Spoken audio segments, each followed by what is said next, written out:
Newer federal employees, the G Fund is not your friend.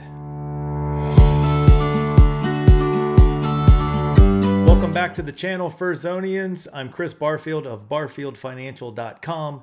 I'm a CPA, Furs expert, and the proud owner of a Rolex Explorer 2.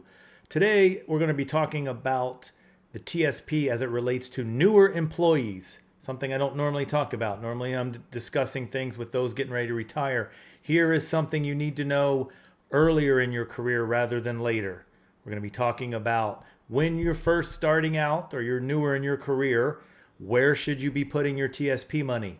This is going to be a very personal choice and something unique to you and your situation. So none of the following is financial advice. It's just some education about how the TSP works. I've put together some information over here to help you with this. What we're going to talk about is your thrift savings and how important it is. Yes, you're going to get a pension if you make it to retirement, but that pension is only going to make sure that you don't starve to death and that you're never homeless.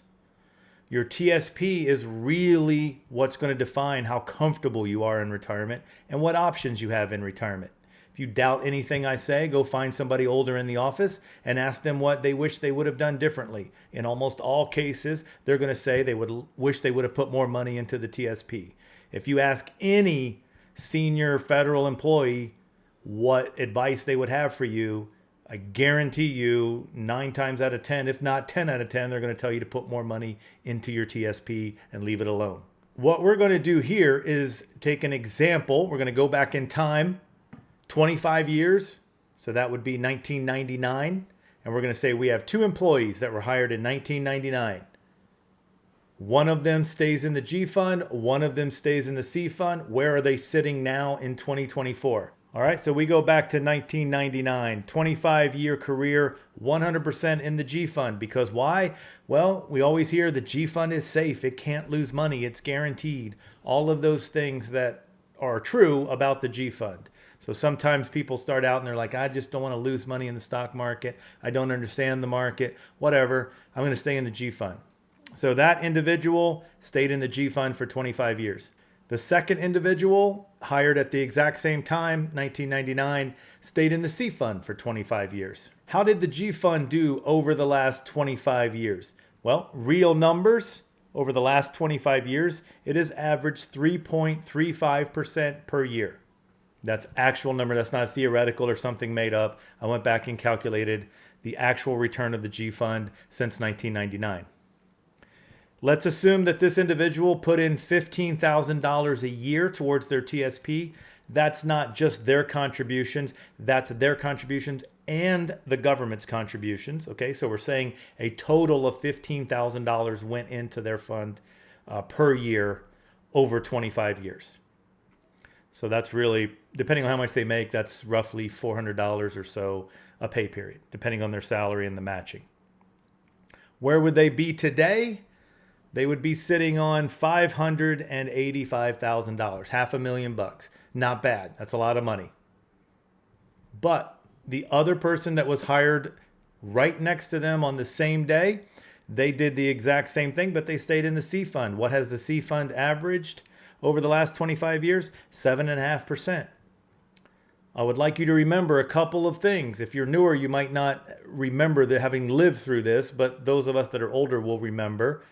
The market had some of the worst crashes ever within the last 25 years.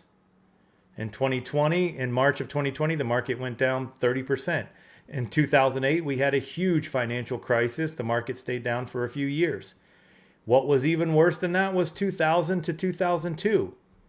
Tremendous crash in the market. 3 years in a row, the market went down. We lost a tremendous amount of money. Even so, even given those 3 large crashes, it's still from 1999 all the way through 2023, averaged 7.5% a year. The same amount of money was put in for an individual 2, employee 2, put in a total of $15,000 a year.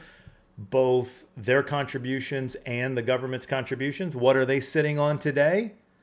1.1 million. Everything else was the same. They both were hired at the same date. They both put in the same amount. One stayed in G, one stayed in C. Why did the person stay in G? Because it's safe. You can't lose money. And that's true. The G fund never had a down year over 25 years. So it is true to say that you can't lose money in the G fund. However, it is not true that you can't lose out on money by being in the G fund for 25 years. The G fund is really designed to protect the money that you've already made. I said you're guaranteed not to lose money, but you're guaranteed to not make a tremendous amount of money either. It's just a very safe investment. It's designed to protect money you've already made. So those are the difference between staying in the G and staying in the C fund for 25 years. This is the kind of information me and a whole bunch of other people wish we would have had when we were starting our government careers a long time ago. Now you might say, well, Chris, what about the other funds? What did the other funds do? Well, here's some numbers for the last 10 years that I've put together. The G fund has averaged over the last 10 years, a little bit lower, 2.3% per year over the last 10 years. F fund has averaged about 2%. This is the 10 years ending December of 2023. We don't know what 2024 is going to be yet. When I'm shooting this, it's October of 2024. So far this year, everything is up quite a bit. So that should raise these averages slightly. The C fund over the last 10 years, 12%. We've had phenomenal returns over the last few years in the C fund. It hasn't always been like that. We go back 25 years and we include those crashes. Now we're back to 7.5%. The S fund has not done as well over the last 10 years, and the I fund certainly has not done anywhere close. So the C fund has been the best of the stock returns over the last 10 years. This is just a quick video to show what would have happened had you stayed in the G fund for the last 25 years versus having stayed in the C fund over the last 25 years. None of this is guaranteed to replicate itself again in the next 25 years. But if we draw on history, we can see that the stock market over the long term has averaged somewhere around 8%, even going back 100 years, depending on what metric you use and what you're defining the stock market to be, but somewhere around 8%. Hopefully that helps some of you new employees as you are becoming more educated about the TSP. Go check out a series that I did inside on my YouTube channel about all the different funds, C, S and I, G and F, and explains exactly what each fund, what the makeup is and how they work if you want to know more about that, okay? Again, this is not financial advice. Ideally, you'd be talking to a financial advisor that can sit down with you and help you come up with a plan. This is really just education to show you what would have happened had you been in the G or the C. And hopefully it shows you that the G fund may not be actually the safest thing overall over the long term. If you made it this far, thanks for watching the video. Like and subscribe. Send it to other employees that this might help. We're all in this together. When we first get hired, we don't really know exactly what the TSP is and how it works. Our agencies as a whole just don't do a great job with that. So it's up to us. Help other people out by sharing the video. Now I'm going to go crush some drives.